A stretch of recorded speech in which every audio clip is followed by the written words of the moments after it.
चलिए, तो बिल्कुल बाजार की शुरुआत के हर पहलू को हमने आपके सामने रख दिया है। मजबूत शुरुआत और बोलबाला मेटल सेक्टर का सबसे आगे, उसके ठीक साथ साथ ऑटो एंसिलरी पर भी विस्तार से आगे बातचीत होगी। Energy, IT, realty, pharma, her sector her pocket में अच्छा खासा एक्शन। कंजम्पशन, एफएमसीजी हल्की फुल्की बिकवाली का दबाव देख रहा है, लेकिन देखते हैं ड्यूरिंग द सेशन ये संभलता या नहीं। ओपनिंग ट्रेड्स हमारे एक्सपर्ट से जान लेते हैं। संतोष, बताइए बाजार की शुरुआत को आप कैसे देख रहे हैं और कौन से स्टॉक्स हैं आपके रेडार पर? मेरे रेडार पे मेटल स्पेस ही रहेगा। उसके पीछे का रीजन भी है, क्योंकि एक तो ऑर्बिटन स्पेस है, और आज आप देखो हांगकांग के मार्केट में एक बड़ी तेजी बनी हुई है, और शाम को डॉलर इंडेक्स, यूएस बॉन्ड दोनों कूल ऑफ हुए हैं। तो आज एक ये शॉर्ट कवरिंग स्पेस हो सकती है। तो मेरा काउंटर हिंडाल्को ही रहेगा। यहाँ पर एक अच्छी बॉटम बनी है, डबल बॉटम फॉर्मेशन। स्टॉक अगर आज 20 डे मूविंग एवरेज के ऊपर सस्टेन कर जाता है तो एक शॉर्ट कवरिंग का मूव देखने को मिल सकता है। इमीडिएट टारगेट जो मुझे लग रहा है 610 रुपए के रहेंगे। आपको 584 का स्टॉप लॉस मेंटेन करना चाहिए। ओके, हिंडाल्को पर खरीदारी की राय, करीब 3% की तेजी।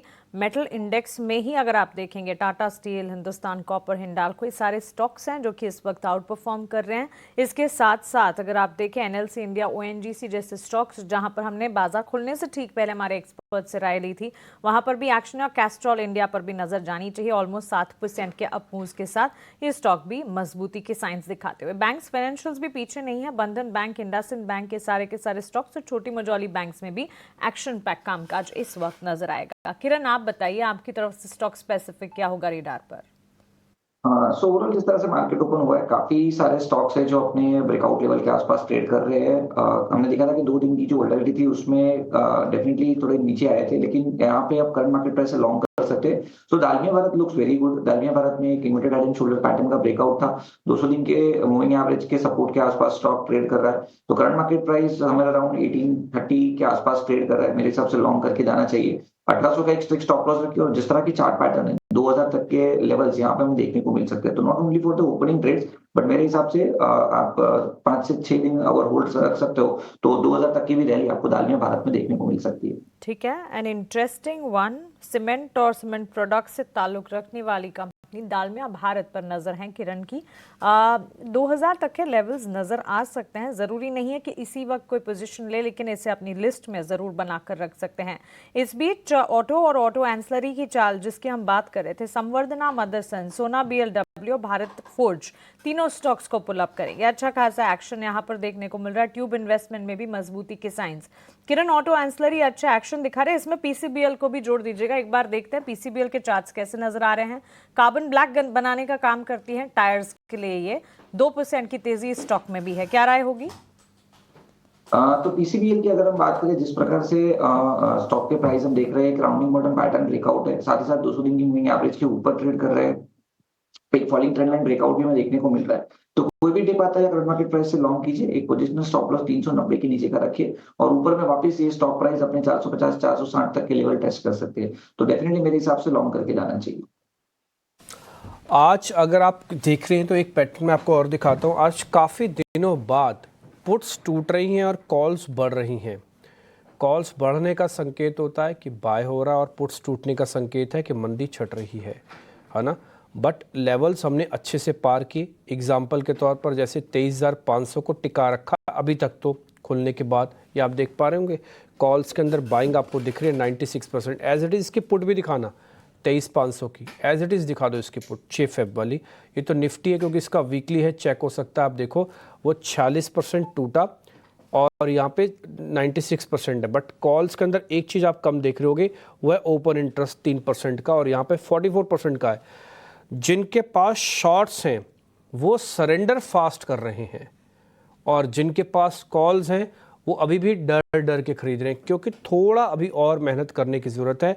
बट फिर भी काबिल तारीफ़ है, मार्केट्स ने ये पोस्ट बजट जो टैरिफ वाला मामला है बहुत अच्छे से डाइजेस्ट किया, करेंसी को डाइजेस्ट किया, और उस पर पैनिक नहीं किया। ये बाज़ार की कोर स्ट्रेंथ को बताने के लिए सफिशेंट है। 10% के एफआईज की होल्डिंग पर भी अगर बाज़ार अब नहीं टूट रहे हैं और इस तरह से कॉल्स की बाय और पुट्स की टूट हो रही है, इसका मतलब है कि बाज़ार काफ़ी हद तक स्ट्रॉन्ग हैंड्स में जा चुका है। देखते थोड़ा और एफआईज की होल्डिंग कब तक नहीं आती है। कब तक आप इग्नोर मारोगे बॉस? कब तक आप बैठोगे? 20 दिन तो हो ही गए, 25 दिन तो हो गए आपको देखते देखते। देखते हैं कब आते वापस। और जिस दिन एफआईज आएंगे आप देखना, उस दिन रंगत ही मार्केट की कुछ और होगी, उस दिन रंगत कुछ और होगी मार्केट की, क्योंकि जब वो अब आएंगे तो एक बहुत बड़े ब्रेकआउट के साथ आएंगे। ट्रस्ट में, मेरे को नहीं पता मैं कितना सही बोल रहा हूँ, बट हमने बैक टेस्टेड करके देखा हुआ है कि 10% से 30% में ही कम से कम 1000 पॉइंट निफ्टी चल जाती है। देखते हैं क्या होता है। आज करीब 250 पॉइंट की बढ़त के साथ निफ्टी ऑलमोस्ट डेज हाई है, और जैसे मैंने कहा खुलने के बाद मेरे को तो कोई प्रॉब्लम दिख ही नहीं रही है। आ जाते हैं जरा फटाफट से कुछ लॉन्ग शेयर्स पे जहाँ पर आज ताज़ा खरीदारी हुई है। मैं आज के मेहमानों से जरा वो पता कर लेता हूँ। संतोष सर, जरा आपसे है वो शेयर सारे। डीवी स्लैब और कितना चलेगा सर? कल की क्लोजिंग अच्छी थी, रिजल्ट्स अच्छे थे, आज गैप भी हुआ और 4% ऊपर भी आ गया। 5 यस, आज का मेरा मॉर्निंग ट्रेड डिविज लैब ही था मुझे, और मेरा टारगेट जो आ रहा था 6250 के आसपास का था। तो वो एक थोड़ा रजिस्टेंस जरूर हो सकता है, बट जिस हिसाब से नंबर है और जिस हिसाब से शॉर्ट ट्रैप्ड है, मुझे लगता है स्टॉक में और पोटेंशियल है। स्टॉक धीरे धीरे आपको बहुत जल्दी 6500 के लेवल भी दिखा सकता है, तो बने रहिए। और अगर इंट्राडे के लिए लिया है तो आप 6250 के आसपास कुछ प्रॉफिट बुकिंग कर सकते हैं। ठीक है। ये पीएफसी और आरईसी के अंदर वैल्यू हंटिंग कर सकते हैं, काफ़ी टूटे हैं लोग, तो यही देखते रहते हैं अच्छा कौन सा शेयर कितना ज़्यादा टूटा है। अब ये नहीं चेक कर रहे हैं कि कितना स्ट्रांग है, वो ये चेक कर रहे हैं कितना वीक हुआ था। वो एक लिस्ट निकलती है जिसके अंदर एक का दिखाया जाता है 45% शेयर टूटा है। अरे भाई 45% शेयर टूटा, कुछ तो वजह होगी ना 45% शेयर टूटने की। चलो ये भी एक अच्छा तरीका है, मैं फिर भी बोलूँगा एक अच्छा तरीका। अच्छा शेयर अगर सस्ता मिलता है तो फिर क्यों ना खरीदे। आरईसी पीएफसी पे संतोष सर एक बार आपकी रिकमेंडेशन। यस, आरईसी पीएफसी की बात करें तो एक हेल्दी करेक्शन आ चुका है, तो यहाँ पे वैल्यू बाइंग की जा सकती है। एज ए ट्रेडिंग पर्सपेक्टिव तो नहीं, बट अगर आप इन्वेस्टर है तो यहाँ पे थोड़ा थोड़ा एक्युमुलेट करना शुरू करें, क्योंकि यहाँ से बहुत ज्यादा डाउनसाइड नजर नहीं आ रही है। अभी थोड़ा सा इन स्टॉक्स के लिए सेंटिमेंट इतने अच्छे हैं नहीं, तो अभी बहुत ज्यादा चलेंगे नहीं। लेकिन अगर आप जब थोड़ा सा इन लोगों के लिए सेंटिमेंट सुधरेगा, तो ये स्टॉक ऐसे हैं जहाँ पर रिस्क रिवॉर्ड काफी फेवरेबल है। क्या चाहते हो संतोष सर, कोई ऑप्शन है आपके पास? सॉरी, ऑप्शंस का कोई ट्रेड है आपके पास? कोई स्टॉक्स की ऑप्शन, इंडेक्स की ऑप्शंस? यस, मैं एक सजेशन दूंगा। आज थोड़ा सा मुझे लगता है निफ्टी और यहाँ से गेन कंटिन्यू कर सकता है, तो आप सेंसेक्स की एक्सपायरी है आज, वीकली ऑप्शन एक्सपायरी, तो सेंसेक्स के ऑप्शन को प्ले कर सकते हो। जो 70,700 का कॉल ऑप्शन है, वो करीबन अभी आपका 280 रुपीज के आसपास चल रहा है। यहाँ पर आप 200 का स्टॉप लॉस मेंटेन करके चलिए, आपको 420 की अपसाइड देखने को मिल सकती है। ठीक है ना, टारगेट है 200 का, स्टॉप लॉस है 280 पे मिलेगा। स्ट्राइक बता दो बस सेंसेक्स की सर कौन सी है? 77,000 77,700 77,700 ना सर? एक मेरे को बोलने दो सर पहले, 77,700 ना? राइट राइट, ठीक है, डन।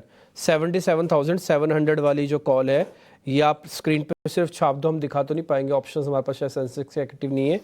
एक बार 77,700 की कॉल मैं रिपीट कर देता हूँ। 77,700 की कॉल, डेरिवेटिव एक्सपायरी आज है उसकी, 280 पे पकड़नी है, 200 का एक स्टॉप लॉस है, 420 का टारगेट है। ऑप्शंस का ट्रेड इस तरह के सदाबहार मार्केट के अंदर लेने चाहिए, बुझे हुए मार्केट के अंदर नहीं लेने चाहिए। एक्टिव मार्केट के अंदर लोगे ना तो ऑप्शंस अच्छे चलती है, और बुझे हुए मार्केट्स के अंदर कॉल और पुट दोनों बुझी रहती है। भले ही वो जैसे तैसे करके हरे निशान में खड़ा रहो, तब भी कॉल्स नहीं चलती हैं।